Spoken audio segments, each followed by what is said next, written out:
Bem, dando continuidade ao nosso curso, hoje nós vamos começar um assunto diferente, que até agora nós vimos como que o elétron ou os elétrons, né, podem se comportar, podem ter a sua energia quando ligados pela atração do núcleo. Agora nós vamos fazer algo diferente, nós vamos colocar mais do que um núcleo, formando aquilo que nós chamamos de moléculas. As moléculas, para nós, elas têm um interesse extremamente grande porque na natureza os elementos químicos não aparecem apenas na forma de átomos individuais, né? Eles aparecem muito ligados entre si, formando as moléculas. Então é um assunto que tem um interesse muito grande. E a mecânica quântica tem que lidar com esse problema, né? Porque é um problema fundamental e nós temos que saber os princípios básicos que regem, né, esse fenômeno de manter dois núcleos ligados. E quando esses dois núcleos estão ligados, obviamente a ação ligante é dada pelos elétrons. Quem mantém os núcleos próximos são os elétrons, né? E isso é a origem básica da chamada ligação química, tão importante, né, da natureza e também para a vida. Muito bem, quando nós estamos falando de moléculas, nós estamos falando da possibilidade de eu pegar dois núcleos, que obviamente têm cargas positivas, e colocar elétrons. Aqui, para simplificar, nós vamos colocar um único elétron entre eles, né? E esse elétron, obviamente, vai ter uma interação com o primeiro núcleo e vai ter uma interação com o segundo núcleo. Tá certo? E dessa interação vai aparecer, de alguma forma, uma função de onda que descreve esse sistema e que permite representar, claro, essa função de onda ainda é para o elétron, embora o sistema todo agora é um sistema mais complexo do que um elétron preso a uma força central do núcleo, né? Mas nós temos que agora aprender a lidar e calcular qual é a função de onda desse sistema. Só que os graus de liberdade desse sistema não reside apenas no elétron, não é? Aqui nós podemos ter várias coisas. Esses núcleos não necessariamente estão fixos, eles podem estar se movimentando ao redor de uma certa posição. Esse movimento dos núcleos torna, obviamente, o problema um pouco mais difícil, porque o elétron que vai estar ligado a esses núcleos, obviamente vai sentir, né? Qualquer que seja a distribuição de carga nessa região toda, dentro desses dois núcleos, vai sentir o movimento entre esses dois núcleos, que é a componente de vibração. Então, o fato dos núcleos não serem estáveis adiciona mais um grau de dificuldade nesse problema.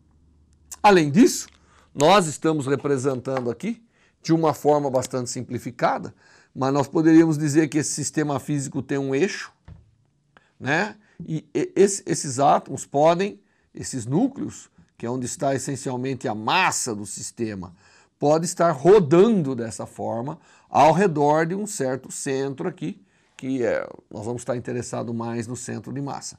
E essa rotação, obviamente, né, ela, de alguma maneira, também vai querer fazer esses núcleos, a distância entre esses núcleos, né, variar. Portanto, aqui existe uma parte que é a parte da rotação, que também se acopla à forma com que o elétron pode estar ligando esses núcleos. Então você vê, se eu enumerasse aqui, eu tenho uma parte eletrônica, que é uma parte, que é a energia, que basicamente vai depender dessas interações. Só que ela não vem sozinha. Ela vem com uma parte da vibração desses núcleos e ela vem com uma parte da rotação dessa molécula, que no caso simplificada, ao redor de um certo eixo. Por exemplo, aqui eu representei um eixo saindo do plano aqui do desenho, né? E que, portanto, essa rotação ao redor leva a determinadas variações do sistema. Então, essa função de onda que eu estou procurando, ela vai depender de tudo isso. ela vai ter características eletrônicas, que vai dar origem à distribuição de carga, mas essa distribuição de carga, né, porque afinal essa aqui é a função de onda do elétron aqui, ela vai depender não apenas dessa parte, mas vai depender também se esses núcleos podem ou não vibrar e se eles podem ou não rodar. Tudo isso se acopla junto na solução do problema. Então, eu tenho que agora imaginar um problema, né? Imaginar uma forma de apresentar esse problema físico, de tal maneira que todos esses fenômenos, né, todos esses fatos que eu listei, sejam importantes e estejam presentes nessa minha forma de expressar o que está acontecendo. Muito bem, então vamos começar. É sempre bom em física a gente começar tendo ideia de grandezas, né? Tendo ideia de valores. Então, aqui a gente faz um desenho bem simples, que nós temos esses dois núcleos, e obviamente se eu representasse essa função de onda eletrônica ao quadrado, ela seria algo que se espalha pela região desses núcleos. Obviamente o elétron não está não está no infinito, ele está localizado, né, na região realmente entre esses núcleos. E aqui nós representamos alguns eixos, né, para referência. Nós vamos chamar esse eixo aqui de Z, é o eixo que está unindo esses núcleos. Só vou salientar os núcleos aqui. Essa é a parte nuclear, tá certo? E elétron está ao redor. Vamos chamar a distância entre esses núcleos de A. Então nós vamos batizar a distância entre os núcleos de A minúsculo. E, obviamente, olhando aqui na figura que eu desenhei, você vê claramente que o elétron está delocalizado numa região cuja dimensão é da ordem de A, né? Nós não esperamos que o elétron esteja muito, muito afastado em relação aos núcleos. Então, estando esse elétron confinado numa região cuja característica dimensional, né, em termos de tamanho, é a distância entre os núcleos, que eu chamei de A, então o elétron também vai ter uma energia que é compatível com essa delocalização. Então, a mais baixa energia desse sistema eletrônico, que agora estou falando da parte eletrônica, né, estou falando dessa primeira parte aqui, da energia, né? Então a energia aqui vai ter componentes, porque são fenômenos que todos esses três fenômenos, eles alocam energia, né? Eles têm energia na sua ocorrência. Então, o elétron, a energia do elétron, em primeira aproximação, ela é compatível com uma delocalização A no seu confinamento. E se a gente lembrar do princípio de incerteza de Heisenberg, então o momento que esse elétron praticamente vai ter vezes o seu confinamento, tem que ser da ordem de H cortado. Isso permite que a gente escreva, elimine o P, vai ser H cortado sobre A, e portanto P quadrado sobre 2M vai ser da ordem da energia, da parte cinética da energia, né? E então a energia do elétron nesse sistema, ela é da ordem da constante de Planck ao quadrado dividido pela massa do elétron vezes a distância entre os núcleos ao quadrado. Se eu colocar números nisso, a massa do elétron, se eu sei quanto que é, 10 a menos 27 gramas, a distância entre os núcleos é da ordem de 1 angstrom, e eu sei a constante H, qual é a ordem dela, eu tiro que essas energias do elétron, da parte eletrônica, é da ordem de 10 elétron-volts, tá certo? Então, esse é da ordem de 10 a menos 11 ergs, portanto, 10 elétron-volts, tá certo? Então, nós estamos lidando com energias eletrônicas aqui, o elétron, ele contém nessa configuração energias que são da ordem de elétron-volts. Certo? Então, nós podemos aqui dizer que o elétron aqui vai ter energia da ordem de elétron-volts. Mas eu gostaria também de estimar qual é a ordem de grandeza das outras duas componentes. E para fazer isso, nós vamos ter que vir aqui e olhar tanto o grau de liberdade vibracional como rotacional. Tá certo? Vamos imaginar, para simplificação, que essa carga está presa ao núcleo, não é? E, portanto, a energia eletrônica é da ordem, essa carga está presa ao núcleo. Então, vou imaginar que ela está presa por uma constante de força K e o elétron tendo massa m, obviamente a frequência, né, dessas energias é da ordem raiz quadrada de K sobre m. Estou imaginando como se fosse um oscilador para poder comparar. Agora, se eu olhar a parte vibracional, é o mesmo elétron que está ligado ao núcleo, né? O que faz esses núcleos estarem ligados é a mesma força que une o elétron ao núcleo.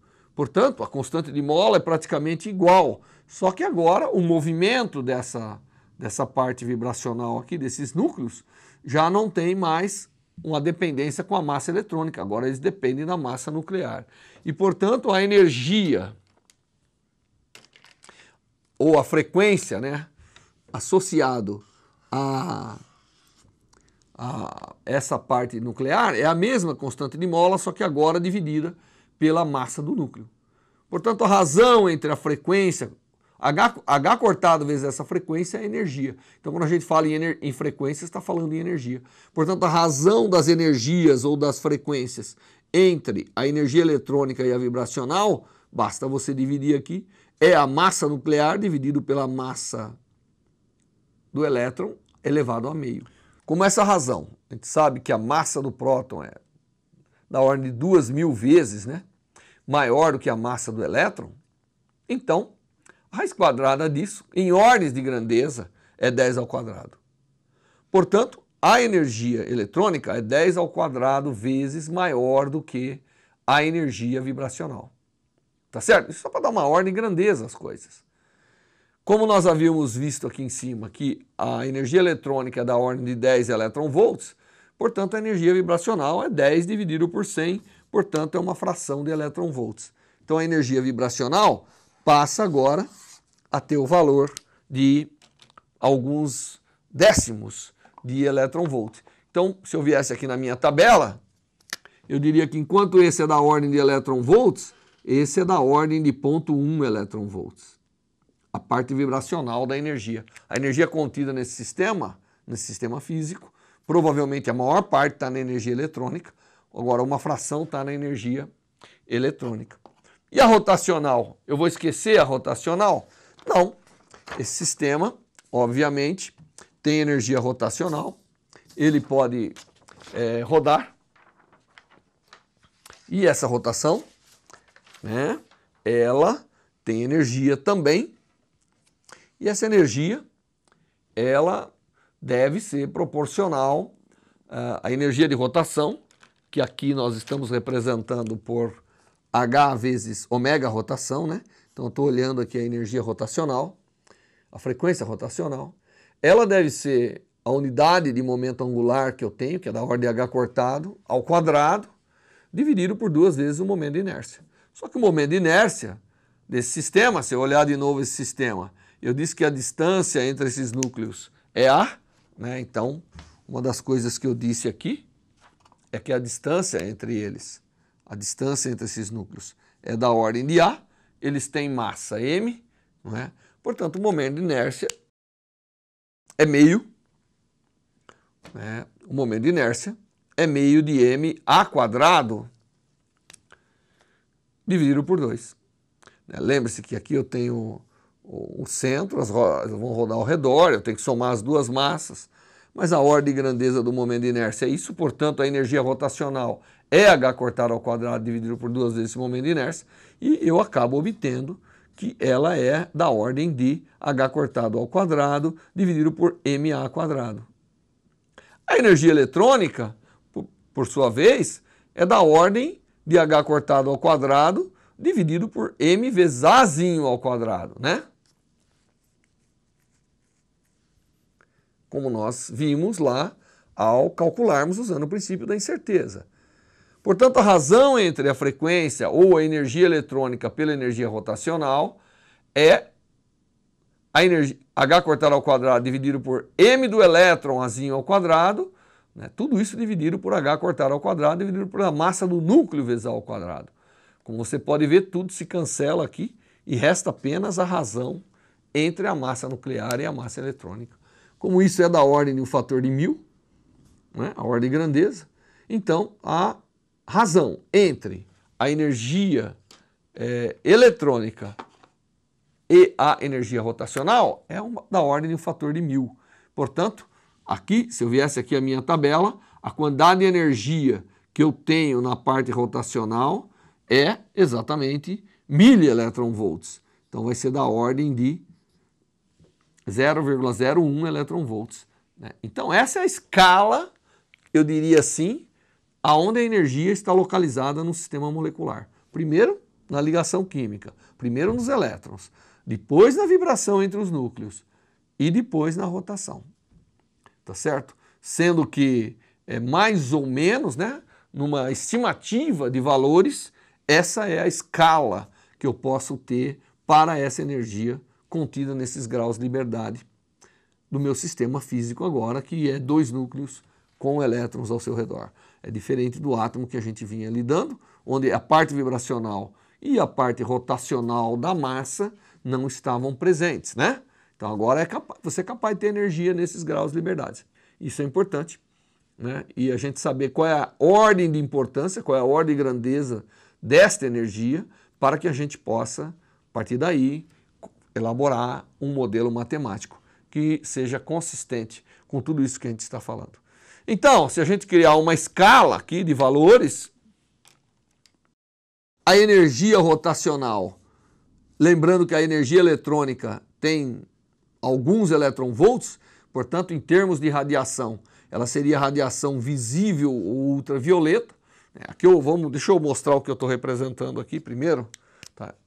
Estou mostrando um eixo de energia e estou colocando aqui valores para a energia eletrônica, para a energia vibracional e para a energia rotacional. Nós vimos já, na nossa estimativa, que a eletrônica apresenta a maior quantidade de energia, seguido da vibracional, seguido da rotacional.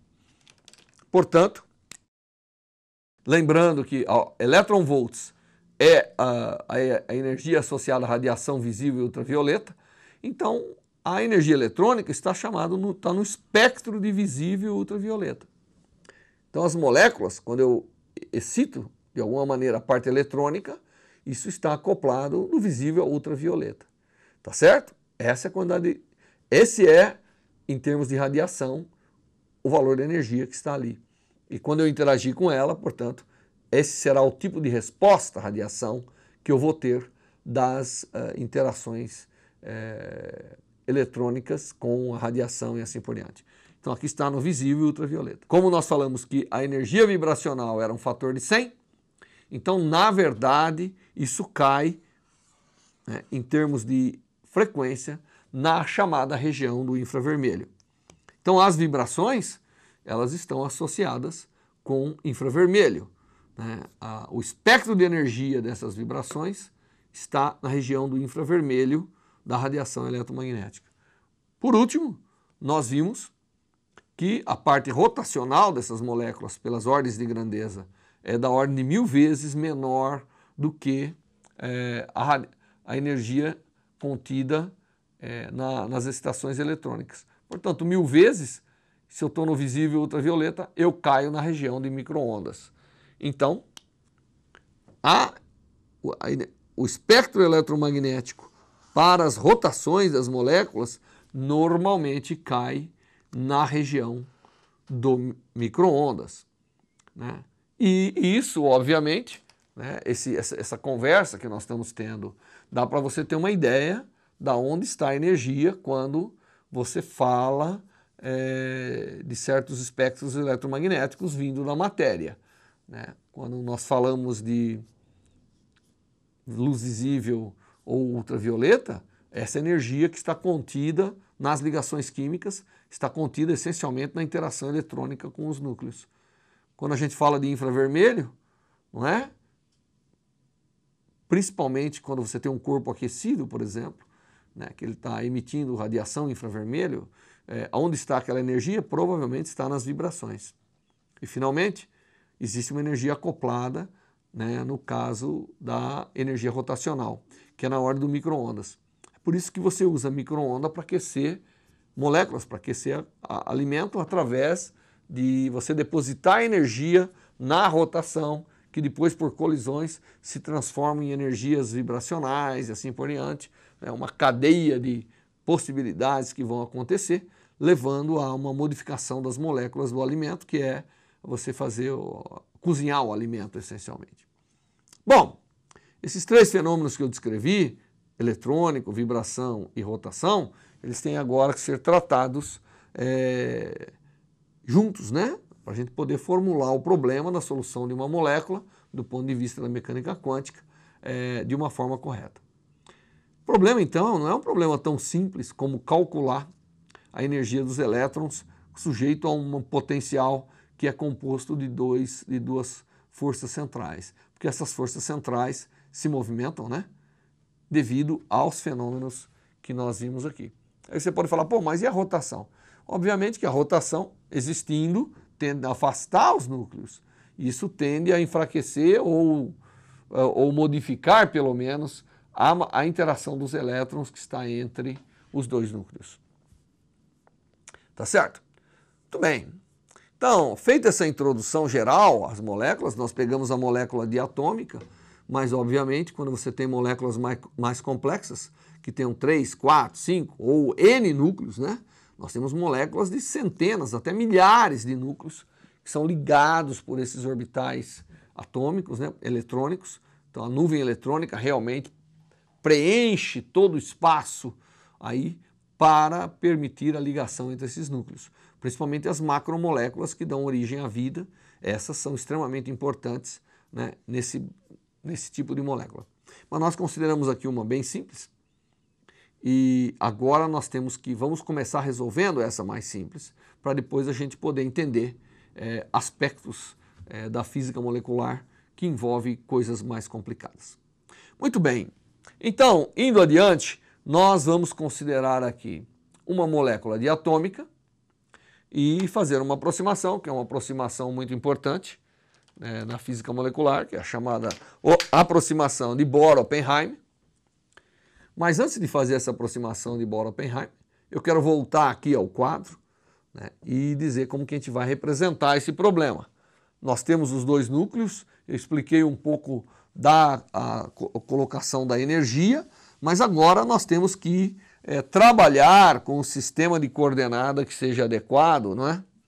Para permitir o cálculo. Então, nós temos um núcleo numa certa região, nós temos um outro núcleo numa outra região. Esse é um eixo natural de ser passado, que nós vamos chamar do eixo Z, e nós poderíamos entender ou estudar a interação do elétron com esse sistema, colocando um sistema de eixos em qualquer lugar que eu queira, né? Mas nós vamos escolher o centro de massa.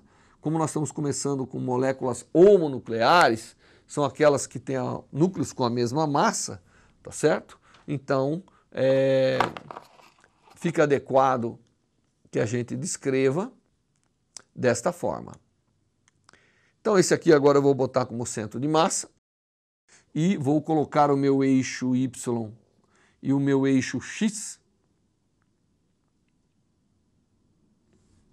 Então, aqui vai ser o meu eixo X, aqui é o meu eixo Y, né, nesse plano, aqui é o centro de massa, e nós vamos, de alguma maneira, representar tudo com relação ao centro de massa. Com relação a esse centro de massa, eu vou dar nome aos núcleos. Então aqui eu tenho um núcleo que eu vou chamar de A, aqui eu tenho um núcleo que eu vou chamar de B, e vou ser genérico o suficiente para que eles eventualmente possam até ser diferentes, caso a gente queira.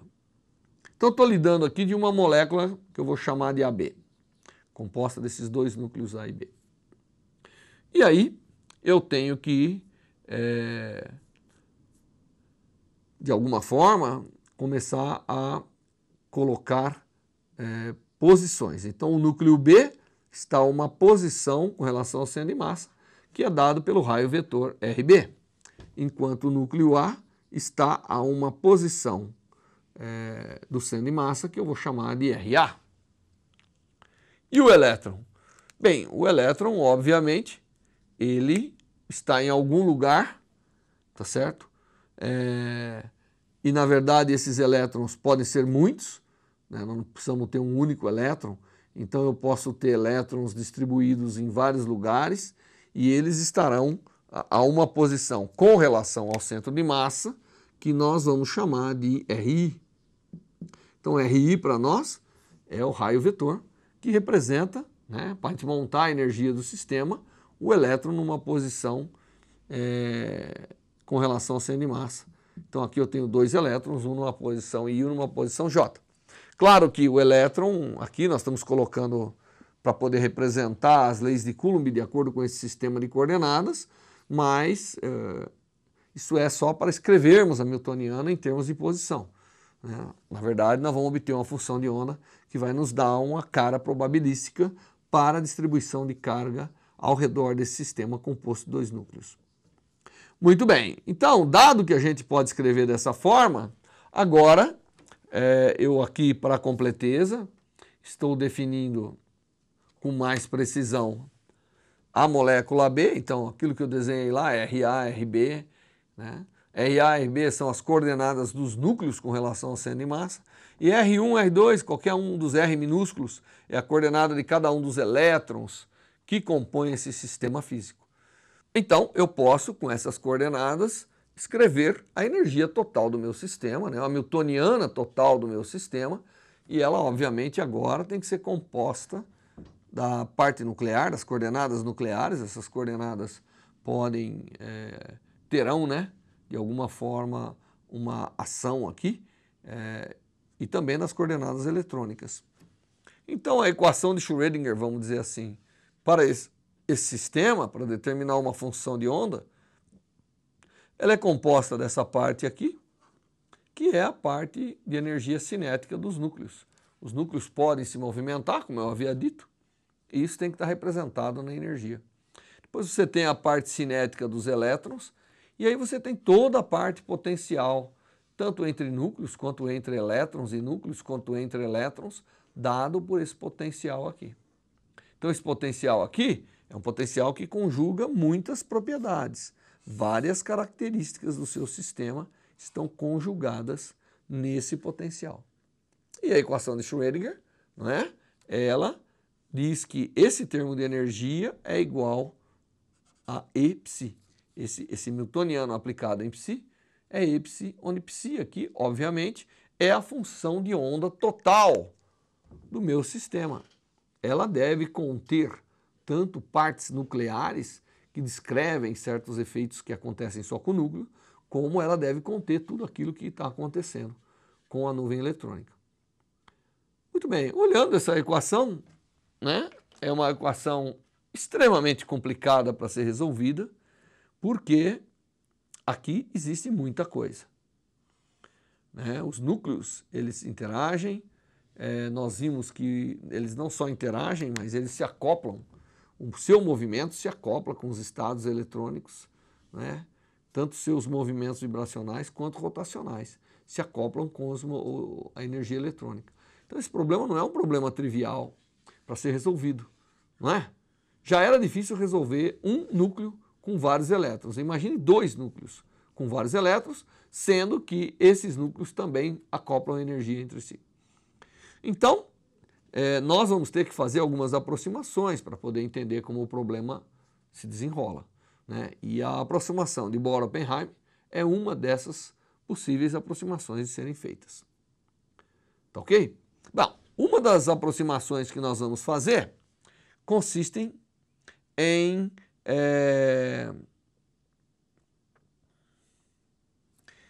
olhar a coordenada relativa nuclear, que eu vou chamar de R maiúsculo.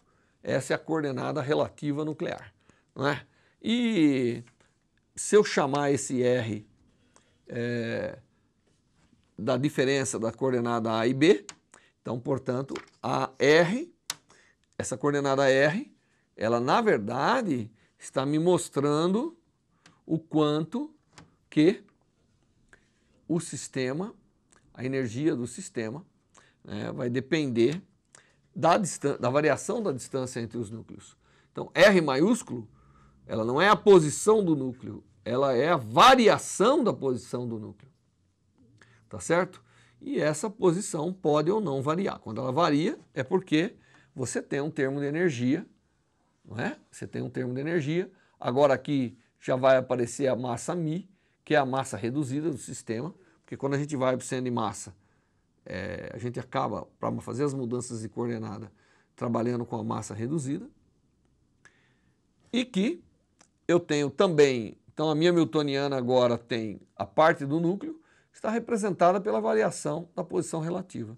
Eu tenho a parte cinética dos elétrons, que é conhecido, eu tenho a repulsão entre os núcleos, eu tenho a interação do elétron com o núcleo A, e eu tenho a interação dos elétrons com o núcleo B, e eu tenho a repulsão entre os elétrons.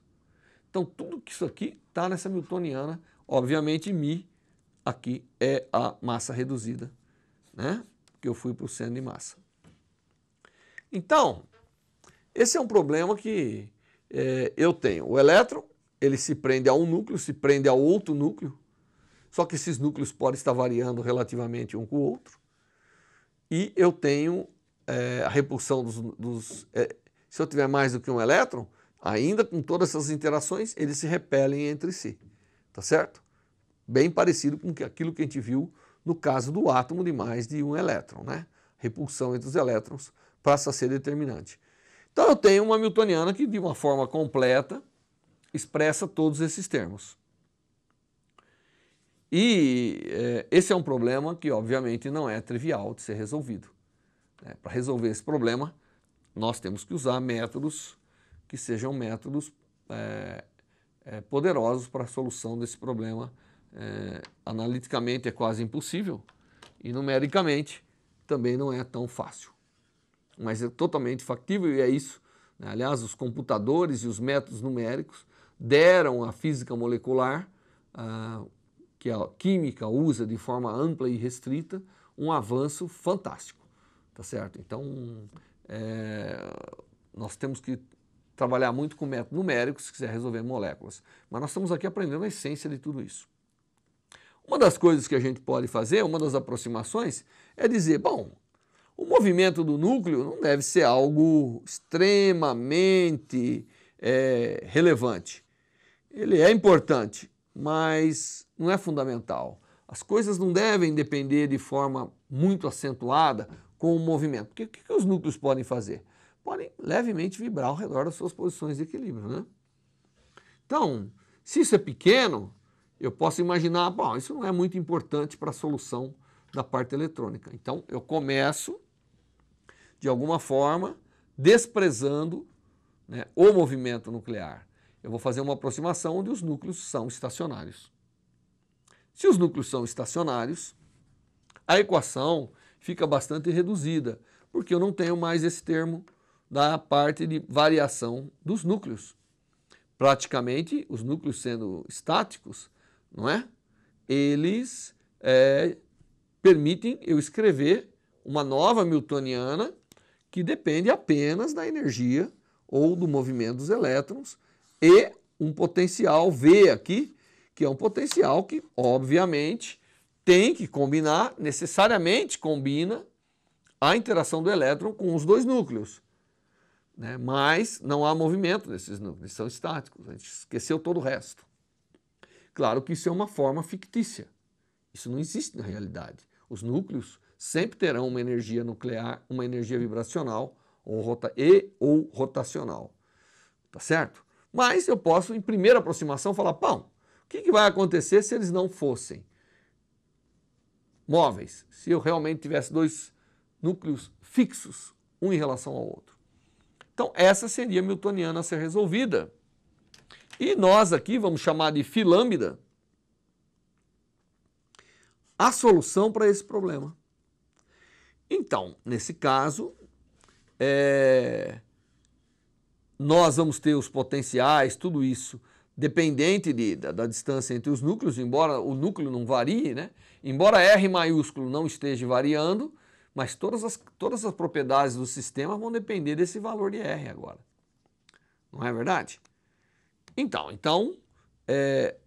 os autovalores que eu vou achar aqui vão depender de R, assim como as funções, obviamente, vão depender de R. E o potencial V é um potencial que compõe todas as variações. Então, se você olhasse aqui em cima, o potencial V, que nós estamos considerando, ele contém... bom, agora são estáticos, então essa parte e essa parte não são relevantes, essa e essa são relevantes. Então eu tenho aqui um sistema de múltiplos elétrons preso por um potencial que, na verdade, deve ser a soma de duas interações do tipo potencial central para o elétron. Tá certo? Obviamente que essa interação tem uma dependência angular, dependendo de onde o elétron se encontra aqui nesse plano, né? Tendo um núcleo aqui, outro núcleo aqui, dependendo de onde o elétron se encontra aqui, ele vai ter uma dependência. Portanto, há dependência angular. É possível que essa função de onda tenha características angulares, como nós fizemos anteriormente com os átomos de múltiplos elétrons.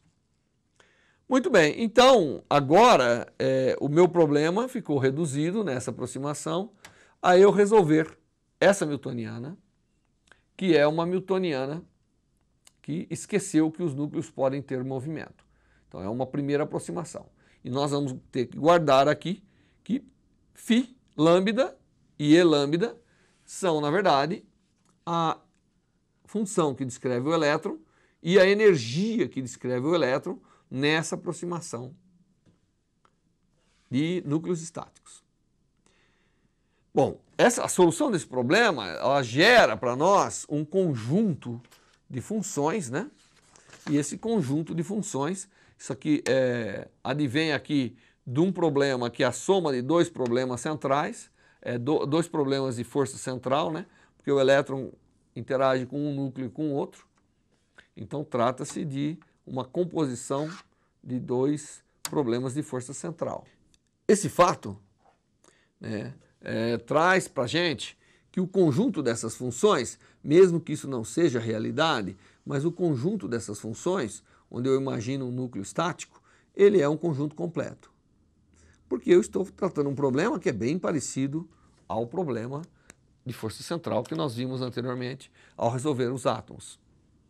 Então ele me permite, se esse conjunto é completo, então a função de onda total do meu sistema, que é o que eu estou procurando lá, pode ser escrito como uma soma ou uma expansão, pode ser expandido nessa base φ lambda, porque ela depende de tantas coisas, né? Do R, da distância entre os núcleos, da posição de cada elétron, tudo isso a função φ vai depender.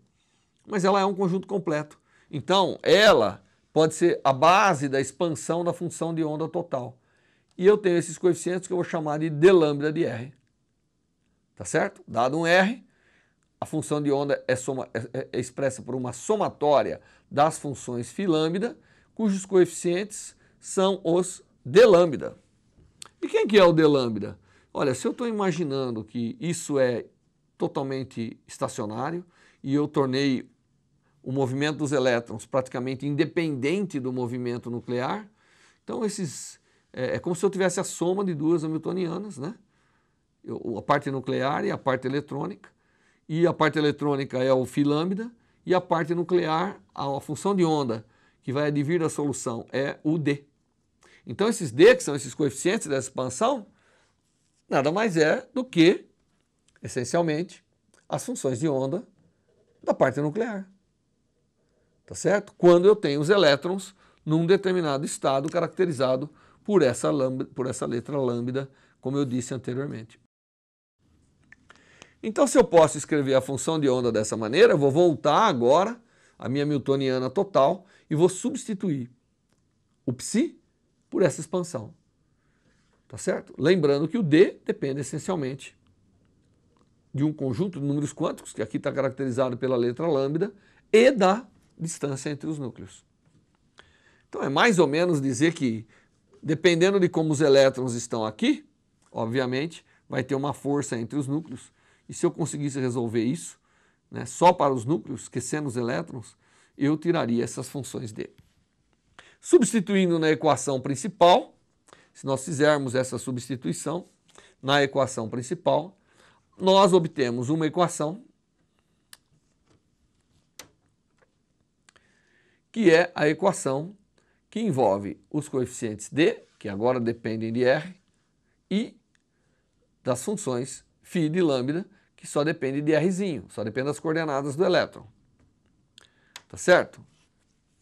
Então, substituindo diretamente lá, eu tenho aquela parte cinética do núcleo, que agora, não é, vai atuar mais aqui.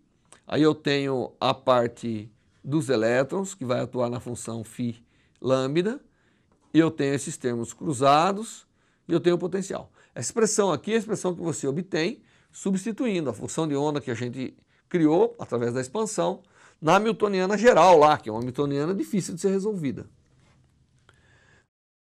Mas como nós sabemos que as funções φ são soluções dessa equação, foi assim que nós escolhemos essa base, então toda vez que aparecer o gradiente ao quadrado de Ri atuando em φ mais o potencial, isso dá E de lambda. Então, termos que estão aqui podem ser somados a termos que estão aqui, não é? E o resultado disso é que a equação fica agora mais simplificada.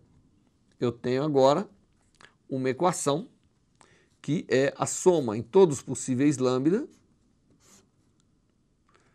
da parte nuclear, e aí começa a termos que são a mistura da parte nuclear com a parte eletrônica.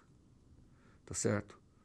Mas você veja, quem que eu conheço aqui? Bom, supostamente eu poderia conhecer as funções φ, que é a solução dessa equação de cima. Falta aqui determinar os Ds, as funções Ds, que dependem essencialmente de R.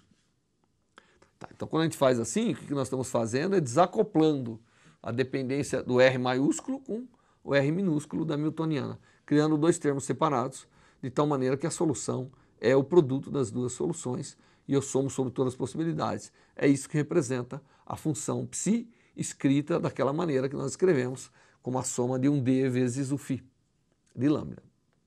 Tá claro? Muito bem. Então agora o nosso problema é resolver essa equação. Essa equação, ela de alguma maneira, ser resolvida, permite que eu obtenha os D lambda, com os φ lambda que eu já tenho, eu construo a solução, porque afinal a solução vai ser uma somatória dos produtos das funções D com as funções φ. Muito bem. O que consiste a aproximação de Bohr-Oppenheim? Ela consiste em falar assim, olha, a minha função φ de lambda, que representa o elétron na situação dos núcleos estáveis, ela depende de uma forma muito fraca, ou ela depende muito lentamente com a função R. Ela não tem variações muito acentuadas à medida que eu mudo a função R. Isso quer dizer que, é eu pegar esse termo de gradiente e falar, bom, esse termo é zero, porque a função φ de lambda, que é a solução dessa equação, não tem dependência muito acentuada com R. Pode até ter uma dependência, mas não é muito acentuada. Aí o que acontece? Todo esse termo desaparece. Então, se eu aproximar que a função de onda φ de lambda tem pouca variação, não é muito sensível à coordenada nuclear, então essa equação fica simplificada. Eu tenho uma somatória de lambdas aqui, que representa um conjunto de equações. Isso aí, se eu multiplicar escalarmente por um lambda linha, eu projeto tudo em cima de um lambda linha pela ortogonalidade entre elas, e com isso eu obtenho uma função de onda, tá certo? Então aqui eu estou revisando aqui a validade da aproximação de Bohr-Oppenheim, e o que essa aproximação de Bohr-Oppenheim é isso aqui, ó. A função eletrônica não é sensível à variação da coordenada nuclear, ou é pouco sensível à variação da coordenada nuclear. Se a gente assume isso, não é? Assumindo que a equação, a função de onda eletrônica não varia muito quando eu tenho pequenas variações da posição entre os núcleos, eu faço essa aproximação de Bohr-Oppenheim. Aí eu perco um termo que é o termo cruzado, que aparece lá, que mistura nuclear com eletrônico, e eu obtenho então uma equação, multiplicando escalarmente, eu obtenho uma equação que me dá os D de lambda, que é o que eu estou procurando, né? Os D de lambda, ele vai me dar a solução do problema, porque sabendo os D de lambda, eu sou capaz de reconstituir toda a solução, toda a função de onda no meu sistema. Mas observe uma coisa importante, uma coisa interessante que aparece aqui, é que essa equação é como uma equação de potencial central, só que o potencial é exatamente as energias dos elétrons, né, que no caso do elétron lambda, com um conjunto número quântico caracterizado por lambda, quando eu imagino a situação estática. Então, a situação que eu tenho é uma situação que eu pego essa equação, tá certo? Eu pego essa equação onde eu fiz uma aproximação que os núcleos são estáticos, resolvo, e os autovalores que vão aparecer vão funcionar como potenciais para a determinação da função nuclear D de lambda. Tá certo? Isso é uma coisa interessante, né? Então, o que eu tenho aqui é que os autovalores dos estados eletrônicos vão ser os potenciais para a parte nuclear. Então, eles vão ser os potenciais para eu encontrar as autofunções que representam os núcleos e, portanto, combinar as duas para ter a função de onda total.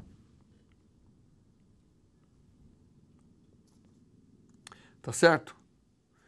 Então, de alguma maneira, a distribuição de cargas entre os núcleos, que é a energia, na verdade, da parte eletrônica, é que determina como é a parte nuclear da função de onda.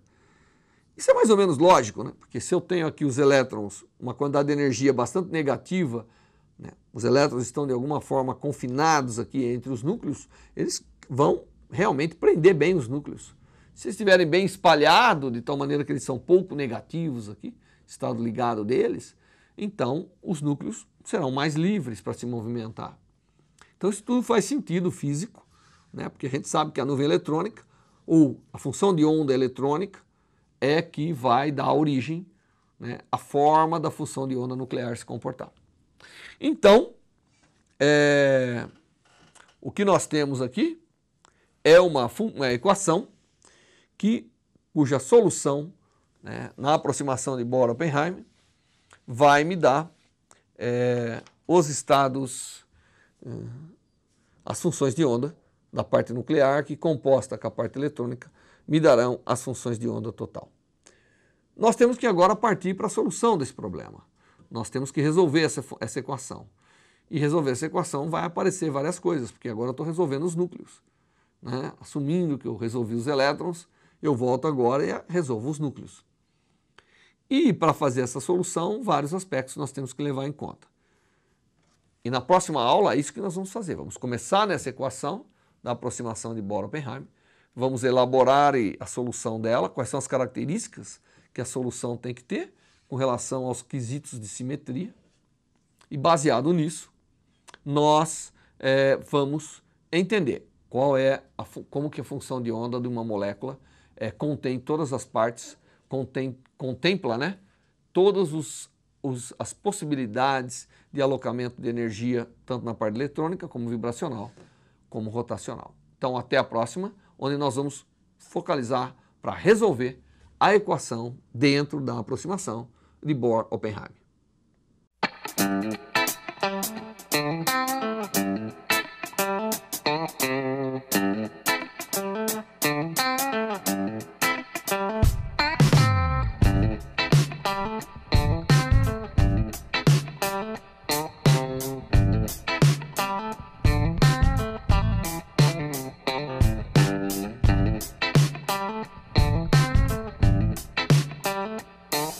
Tchau.